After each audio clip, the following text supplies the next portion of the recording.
नमस्कार, आप देख रहे हैं परफेक्ट मिशन लाइव। मैं हूं आपके साथ पलक शर्मा। आइए नजर डालते हैं खबर की। जनपद मिर्जापुर में नगर पालिका क्षेत्र के आदर्श इंटरमीडिएट कॉलेज विसुंदरपुर के प्रबंध समिति के अध्यक्ष द्वारा अपने कैंप कार्यालय डंकीनगंज में रविवार को प्रेस वार्ता का आयोजन किया गया।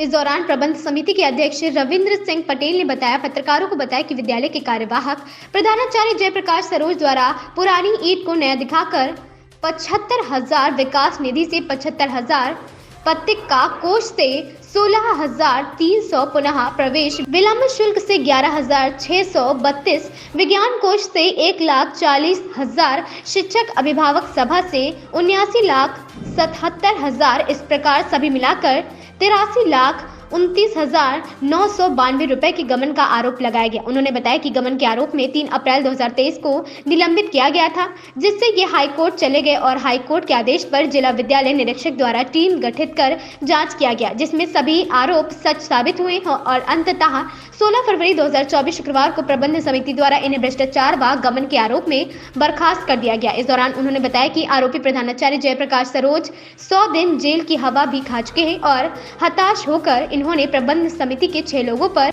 SC/ST का मुकदमा भी दर्ज कराया है, जो कि निराधार है क्योंकि इसकी विवेचना सीओ ने किया और उन्होंने अभी तक चार्जशीट भी नहीं लगाया। प्रबंध समिति के अध्यक्ष ने कहा कि बर्खास्त आरोपी प्रधानाचार्य हताश होकर कोई भी कदम उठा सकते हैं, जिससे प्रबंध समिति का कोई लेना देना नहीं होगा। इस दौरान उन्होंने शासन से जानो माल की गुहार भी लगाया। इस अवसर पर प्रबंध समिति के उपाध्यक्ष श्यामधर पांडे व उप प्रबंधक हौशिला प्रसाद तिवारी आदि लोग उपस्थित रहे। पंकज मालवी की रिपोर्ट। के एक प्रतिष्ठित आदर्श इंटर कॉलेज विसुंदरपुर के प्रबंध समिति के अध्यक्ष के तौर पे आज मैं यह प्रेस कॉन्फ्रेंस कर रहा हूं। हमारे साथ हमारी कमेटी के उपाध्यक्ष आदरणीय श्याम सुंदर पांडे जी हैं और उप प्रबंधक आदरणीय हौसला प्रसाद तिवारी जी बैठे हैं। हम सब लोग आज आपके माध्यम से जनपद वासियों को अवगत कराना चाहते हैं कि आदर्श इंटरमीडिएट कॉलेज विसुंदरपुर के पूर्व प्रधानाचार्य श्री जयप्रकाश सरोज के द्वारा जो भ्रष्टाचार और गबन किया गया था, उस क्रम में उनको हम लोगों ने पिछले वर्ष अप्रैल माह में निलंबित कर दिया था। निलंबित करने के बाद वो उच्च न्यायालय गए। माननीय उच्च न्यायालय ने 4 महीने के अंदर इसका पटाक्षेप करने के लिए कहा था DIS को। DIS की जांच में भी जो हमने आरोप लगाए थे वो सत्य प्रतीत हुआ और DIS ने भी माना कि यह आरोप सत्य है। उसके बाद भी उन्होंने कहा कि व्यवहारिक रूप से इनसे एक बार वार्ता कर ली जाए। हम लोगों ने उस पर भी विश्वास किया और चाहते थे कि उनका ये मामला निपटे और इसी भ्रष्टाचार के आरोप में वो 100 दिन जेल भी काट के आए हैं जयप्रकाश सरोज। और उसके बाद 16 तारीख को परसों हम लोगों ने प्रबंध समिति ने पूरी जिम्मेदारी के साथ यह निर्णय लिया है कि जयप्रकाश सरोज की सेवा समाप्ति की जाती है, उनको बर्खास्त किया जाता है।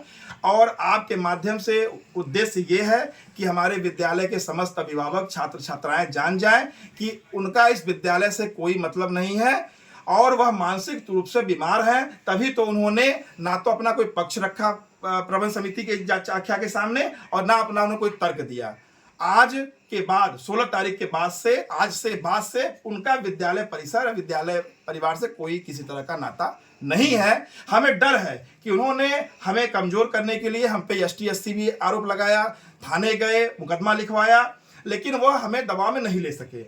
मैं आपके माध्यम से अपना एक डर बताना चाहता हूं कि मुझे ऐसा लगता है कि वह कोई अप्रिय घटना कर सकते हैं जिससे विद्यालय या विद्यालय परिवार का कोई भी लेना देना नहीं है। 83 लाख रुपए का 2018 में से हम प्रबंध समिति के अध्यक्ष हैं। उससे पहले 2016 में ये विद्यालय में ज्वाइन किए और इन्होंने बिना प्रबंधक की अनुमति के इन्होंने PTA का, जिसको हिंदी में कहते हैं अभिभावक संघ, का गठन किया और समस्त छात्रों से पैसों की वसूली की। 8 साल में यह पैसा लगभग 44 लाख के लगभग पहुंचा, जो हमारी जांच में मिला। उसके बाद विद्यालय परिसर में साखू, सागौन, शीशम के पेड़ थे, उसको कटवा के इन्होंने व्यक्तिगत लाभ लिया।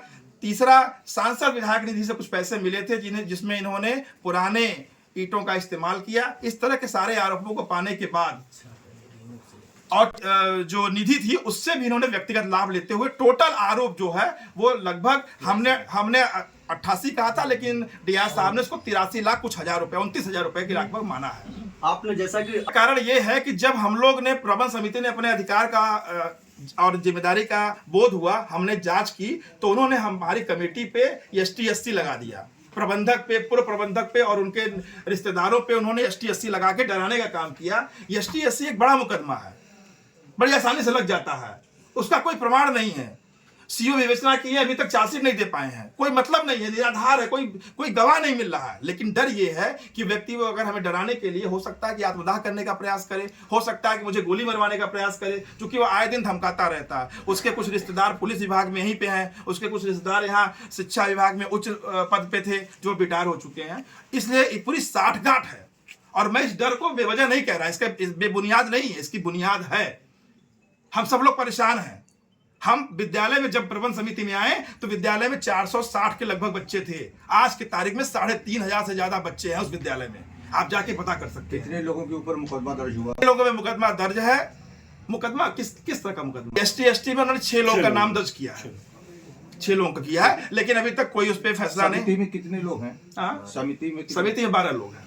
मैं प्रबंध समिति का अध्यक्ष हूँ, उप प्रबंधक है, उपाध्यक्ष है, कोषाध्यक्ष है, मतलब सदस्यगण है, पूरा कोरम है। वो ऐसा नहीं है कि उनसे कोई निजी दुश्मनी है। बाकी 6 का क्यों नहीं किया, आपको क्या लग रहा है? क्योंकि कारण क्या होता है, जो उनको हमें उन्होंने बख्श दिया, जबकि मैं जांच समिति का अध्यक्ष हूँ, लेकिन उन्होंने बख्श दिया हमें। उन्होंने जो आरोप बनाया, कोई कारण क्या है कि आए दिन जाकर के वो कहते हैं कि तमाम तरह की, मैं उसको नहीं कह रहा। इस खबर में बस इतना ही।